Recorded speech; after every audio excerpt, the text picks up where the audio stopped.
Hello, friends, fiends, and fellow YouTubers, and welcome to episode 827 of the Daily Comic and Collectible.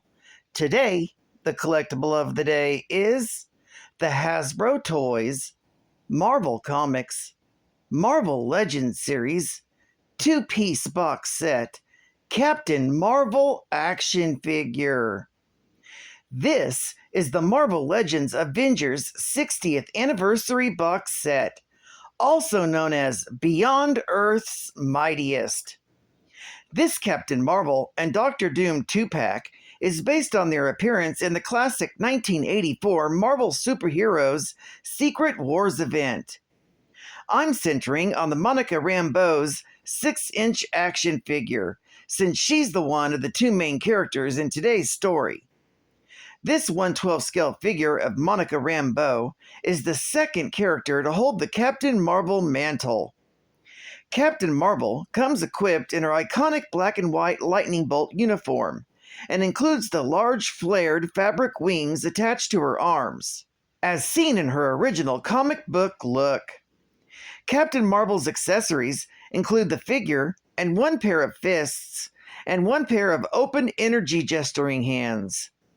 This figure also features over 20 points of advanced articulation for posing and displaying in your Marvel collection.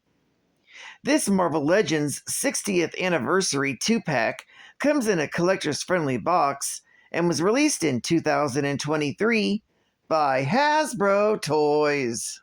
Now, the comic of the day is Marvel Team Up, Volume 1, Issue number 142. With a cover date of June 1984, with story by David Michelini, art by Greg LaRocque, and cover by Ed Hannigan. This story is titled Foiled. The story opens with Peter Parker, who's been assigned to take photos at the Nassau County Science Exhibition. As Spider-Man, he snaps photos from the ventilation shaft as the tour guide explains the practical applications of Roxxon's latest invention, Technofoil. A new, highly conductive metal. The reason he's staking out this location as Spider-Man is that supplies of Technofoil have been stolen lately. While he waits in the vent and remarks how this caper will be a breeze compared to his recent encounter with the Beyonder on Battleworld. However, the downtime quickly ends as a bunch of armed guards break into the exhibition hall to steal the Technofoil. Armed with gelatin knockout bullets, they gun down the tour guide. That's when Spider-Man swings into action to try and stop the theft. However, when he starts gaining the upper hand, the thieves suddenly teleport away with the Technofoil. While in Manhattan, Monica Rambeau, the Avenger known as Captain Marvel, spends her time off to visit the Maritime Museum. Monica, in particular, is interested in the Windstone Jewel, an artifact that is said to have been touched by St. Elmo's fire. Suddenly, the same men who stole the Technofoil teleport into the room and knock out the guards. Monica quickly changes into Captain Marvel and confronts the thugs. Unlike Spider-Man, Captain Marvel fares better due to her ability to transform her body into any form of energy imaginable.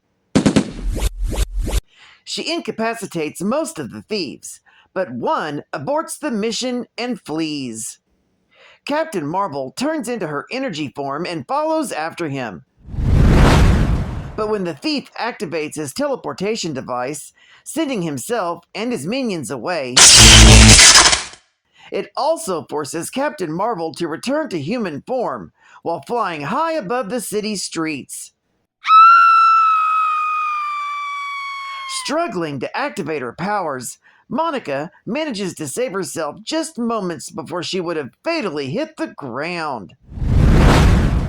Returning to the museum, Captain Marvel tells the museum curator that the thieves managed to escape. Fearing that they will try to steal the Windstone again, the curator agrees to let Captain Marvel take the stone back to the Avengers Mansion for safekeeping. Monica also intends to use this time to figure out what is going on with her powers. Meanwhile, at the Paulson Foundation, Dr. Eric Paulson tries to find answers from the inside of a bottle, yet finds none. It's then that he's informed that his operatives have returned from the field. He learns from his colleague, Dr. William Lorber, that they secured the needed technofoil, but failed to obtain the Windstone. Paulson is furious, as the Windstone is a crucial component needed to operate their population reduction by interdimensional expulsion generator, or PRIDE for short. He explains that even though they're worried about the methods for obtaining the materials they need, it's a necessary evil for the survival of the human race and the planet Earth. Once the PRIDE generator is completed, they will be able to teleport over 1 billion human beings to another dimension.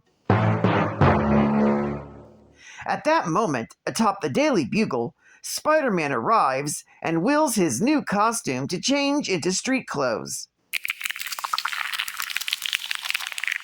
He marvels at how his new costume can operate in such a fashion. Peter Parker then goes down to the Daily Bugle's morgue room to check the archives for anything pertaining to the thieves that he encountered earlier that day. Although he finds nothing in the archives, he learns from the archive technician about Captain Marvel's encounter with the same crooks and quickly leaves. A few blocks away, at Avengers Mansion, Captain Marvel locks away the Windstone in a safe. Her teammate, the Eternal known as Star Fox, is happy to learn that she's returned, so he can go on a date with the Rockettes. Captain Marvel is glad to see him go, as there's still uneasiness between the two of them because Monica has taken the name of his former comrade, the original Captain Marvel. However, no sooner is Star Fox gone do the thieves suddenly teleport into the middle of Avengers Mansion. This time, they come with some projector devices that summon a massive alien creature from another dimension. While Captain Marvel is busy dealing with the threat, the thieves are able to break into the safe and take the Windstone. It's at this moment that Spider-Man arrives on the scene. As the pair try to fight off the creature, they become distracted when they have to save the Avengers' butler, Edwin Jarvis, from the creature. This allows the thieves the time they need to make their escape. But not before Spider-Man manages to tag one of them with a spider tracer. Soon, the pair is in a Quinjet and following the spider tracer's signal.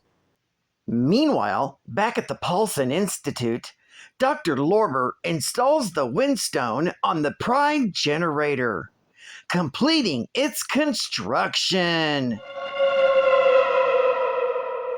Before Dr. Paulson can bring up the courage to activate the device, he notices the spider tracer on his minion's leg.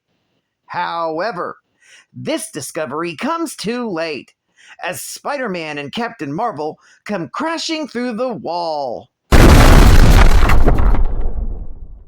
Before a fight can break out, Paulson explains how he wants to try and solve the world's problems by transporting enough people to another dimension so he can fend off the horrors facing an overpopulated planet. The two heroes believe this plan is mad and try to stop Paulson from activating the PRIDE. However, his hired thieves get in the way, allowing Eric to activate the device. The machine goes haywire. causing portions of other dimensions to randomly appear and disappear in their own reality. However, Captain Marvel detects that something is wrong and that the device could destroy the entire world. Spider-Man then leaps onto the Pride and examines the Windstone Jewel. He soon decides to try and use his own body to deflect the energies of the crystal back onto itself. Although the process is painful, he succeeds in forcing the Pride to teleport itself to another dimension, ending its threat. However, in the aftermath of the battle, Captain Marvel discovers that she's trapped in her energy form and fears that she may never be able to become human ever again. This story is continued in Marvel Team Up, issue number 143. Geek Fact. This is the first appearance of the Team Pride and its leader, Dr. Eric Paulson. Pride stood for Population Reduction by Interdimensional Expulsion. Its leader, Dr. Eric Paulson, a global economist, wanted to solve humanity's problems, like war and disease. But years of research made him insane and led him to the conclusion that overpopulation was the problem, and if it wasn't solved soon, humanity would suffer. To this end, he created the Pride, a system that utilized a new energy type his scientists discovered.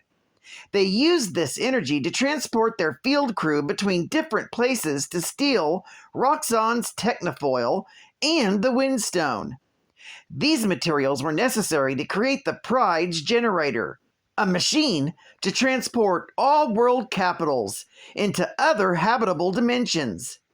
He managed to turn on the machine, but was stopped by the quick thinking of Spider-Man and Captain Marvel. Though RAMBEAU was trapped in her energy form, Spider-Man considered asking Paulson to help, but he had become completely insane by that point. Bonus Geek Fact. The fact that Monica called herself Captain Marvel is troubling to Eros, because his friend, the original Captain Marvel, had just recently died of cancer, as seen in Death of Captain Marvel, Volume 1, Issue number 1, with the cover date of April 1982. In fact, the story, the interior art, and the cover art were all done by Jim Starlin.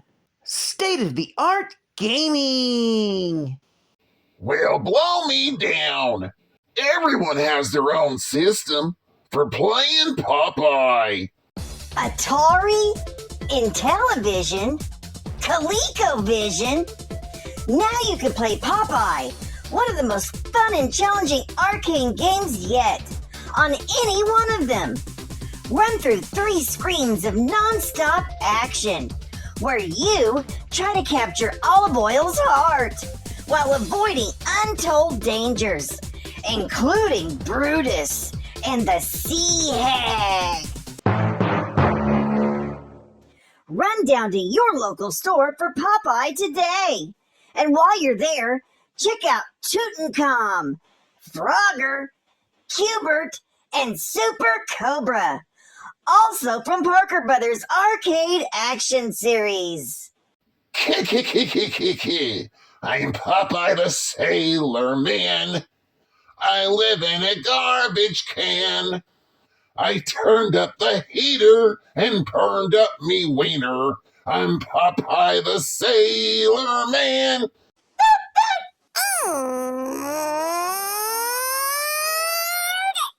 Strike a pose.